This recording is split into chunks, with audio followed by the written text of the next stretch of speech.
বৰবিথাৰ উচ্চতৰ মাধ্যমিক বিদ্যালয় কলগাছিয়াত আজিৰ দিনৰ আনুমানিক 11:30 বজাত বিদ্যালয়খনৰ চৌহদত এটা মাৰপিটৰ ঘটনা ঘটে। আমি প্ৰথমে এটা ছাত্ৰ সংগঠন হিচাপে গোটেই ঘটনাটোক আমি গৰিহণা জনাইছোঁ আৰু এই ঘটনাটো অসমৰ বাতৰি শিৰোনামা দখল কৰিছে, এটা সৰব চৰ্চা হৈছে আৰু তাত আমছু নেতা শ্বাহজাহান আলী জড়িত আছে বুলি ইতিমধ্যে আমি সংবাদ মাধ্যমৰ জৰিয়তে শুনিবলৈ পাইছোঁ। আমি আমছু পৰিয়ালে এটা কথা স্পষ্টকৈ কৈ দিব বিচাৰিছোঁ যে শ্বাহজাহান আলী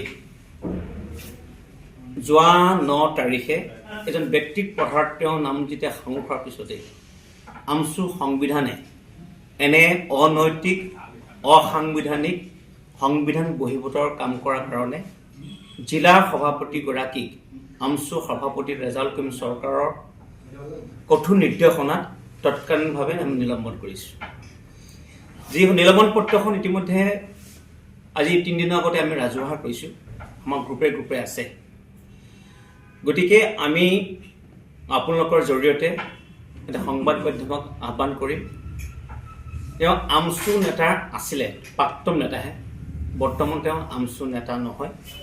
যিহেতুকে তেওঁ 9 তাৰিখৰ ঘটনাৰ কাৰণে 10 তাৰিখে তেওঁক সংগঠনৰ পৰা নিলম্বন কৰা হৈছে আৰু তেওঁ আমছু প্ৰাথমিক সদস্য হৈ থাকিব পাৰিবনে নোৱাৰে।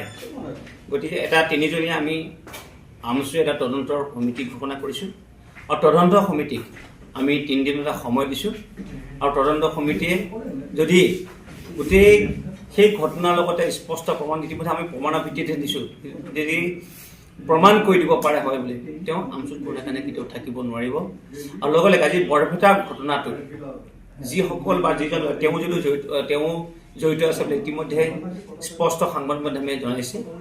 গতিকে আমি প্ৰাক্তন নেতাগৰাকী এনে কাণ্ডত যে জড়িত হৈছে, আমি তেওঁক এনে কামৰ কাৰণে আমি গৰিহণা জনাইছোঁ আৰু এনে কাম নকৰিবৰ কাৰণে আমি তেওঁক সকীয়াই দিছোঁ।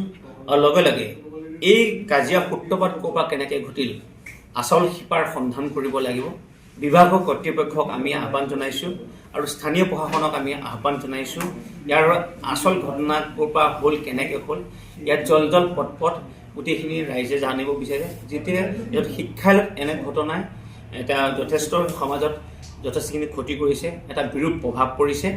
গতিকে আপোনালোকৰ জৰিয়তে এই ঘটনাখিনি পোহৰলৈ অহা বিচৰাৰ লগতে আমি লগত আৰু এটা আহ্বান জনাব বিচাৰিছোঁ, শিক্ষালয়খনত আগৰ যি শিক্ষা ক্ষেত্ৰত যিটো সুস্থিৰ পৰিৱেশ আছে, সেই সুস্থিৰ পৰিৱেশটো অটুট ৰাখিবৰ কাৰণে সকলো পক্ষকে সংযমত থাকি পেলাই শিক্ষালয়খনৰ গুণগত যি চৰিত্ৰ, এই চৰিত্ৰ কোনো কাৰণে যে অধ্যগামী নহয় তাৰ চিন্তাৰ লক্ষ্যৰে সকলোকে কাম কৰি যাবৰ কাৰণে আমি আহ্বান জনাইছোঁ।